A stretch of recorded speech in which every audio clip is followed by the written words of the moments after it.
नमस्कार, स्वागतम। आज का अंक स्वर योग के साधकों के लिए जिनकी इड़ा और पिंगला नाड़ी में से कोई भी नाड़ी नहीं चलती, यानी कि जिनका सूर्य और चंद्र स्वर दोनों में से कोई नहीं चलता, तो उस समय सुषुम्ना के सक्रिय होने की स्थिति होती है। तो सुषुम्ना के सक्रिय होने की स्थिति में यदि हम योग और ध्यान करें, अध्यात्म से जुड़े रहने वाले काम करें, यानी कि हम कोई मंत्र जाप कर सकते हैं, हम त्राटक साधना कर सकते हैं, हम योग कर सकते हैं, हम ध्यान कर सकते हैं, हम श्लोक जप सकते हैं, हम नाम जाप कर सकते हैं, यानी ऐसे सभी कार्य जैसे चंद्र ग्रहण और सूर्य ग्रहण की विशेष स्थिति में भी आध्यात्मिक कार्य किए जाते हैं और वह अत्यधिक फलदायी होते हैं।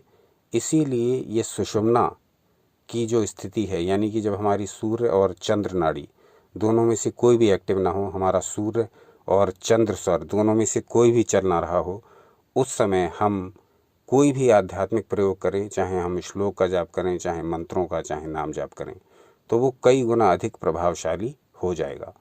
तो हम स्वर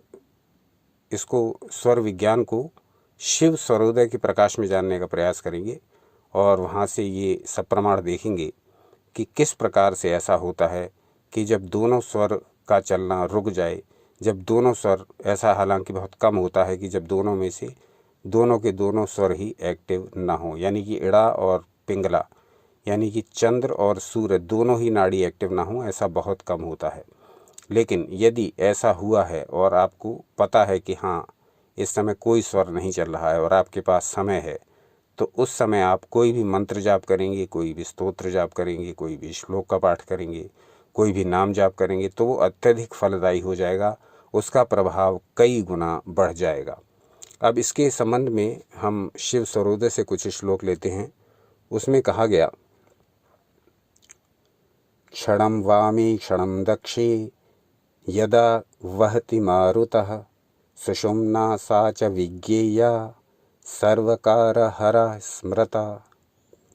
जब एक क्षण में बाईं और दूसरे क्षण में दाहिनी नाड़ी चलती है, तो इस प्रकार क्षण क्षण में परिवर्तनशील नाड़ी को सुषुम्ना कहते हैं। यह सभी कार्यों को नष्ट करती है। सुषुम्ना सा च विज्ञेया सर्व कार्यहरा स्मृता, यानी वो समय जब आपकी नाड़ी बार बार बदल रही हो अपनी चाल, यानी कभी तो हो जाती हो ये सूर्य और कभी हो जाती हो चंद्र, कभी तो बायां स्वर चलने लगता हो और कभी सक्रिय हो जाता हो दाहिना स्वर।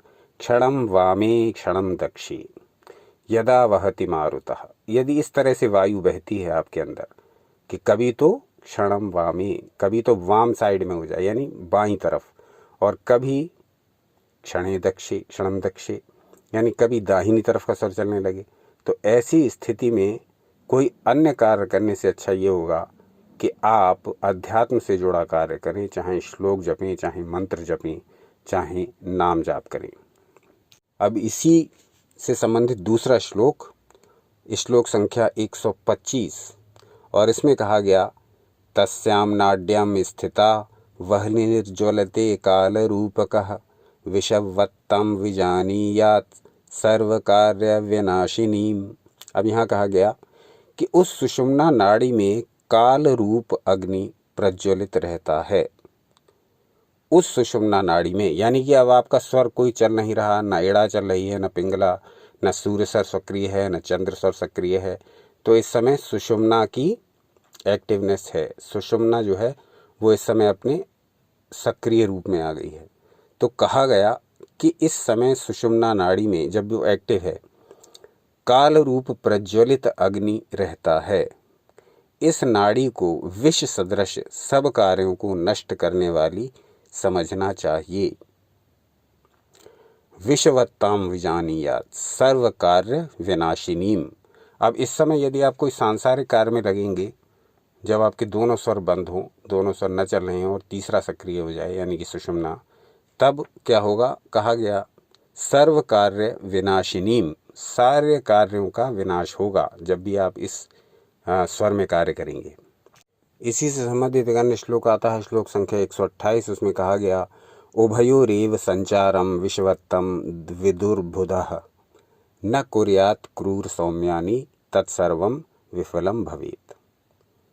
विद्वान लोगों ने एक समय में दोनों स्वरों के प्रवाह को विष तुल्य माना है, यानी एज ए पॉइजन माना गया है। जब दोनों स्वर एक साथ चल रहे हो एक समय में, ऐसे समय में सौम्य और क्रूर दोनों प्रकार के कार्य सफल नहीं होते। तो कहा गया कि जब दोनों स्वर चल रहे हों तो उस समय न तो सौम्य कार्य सफल होंगे, जो कार्य आपको शांतिदायक है ना तो वो सफल होने वाले हैं, और जो क्रूर कर्म हैं वो भी सफल नहीं होंगे। यानी कि पॉजिटिव और नेगेटिव दोनों प्रकार के आपके किए हुए कर्म इसमें व्यर्थ हैं, क्योंकि न तो आपका सूर्य सक्रिय है और न ही आपका चंद्र सक्रिय है। तो इस समय जो सांसारिक कार्य होंगे वो निष्फल हो जाएंगे। केवल सुषुम्ना स्वर चलते समय, यानी कि जब सूर्य और चंद्र दोनों स्वर बंद हैं, तब सुषुम्ना स्वर चलते समय यानी कि बीच की नाड़ी चलते समय आप केवल और केवल अध्यात्म से जुड़े हुए कार्य ही करेंगे। कल पुनः उपस्थित होंगे किसी नए विषय को लेकर। सनातन शास्त्रों से जुड़े रहें सदा।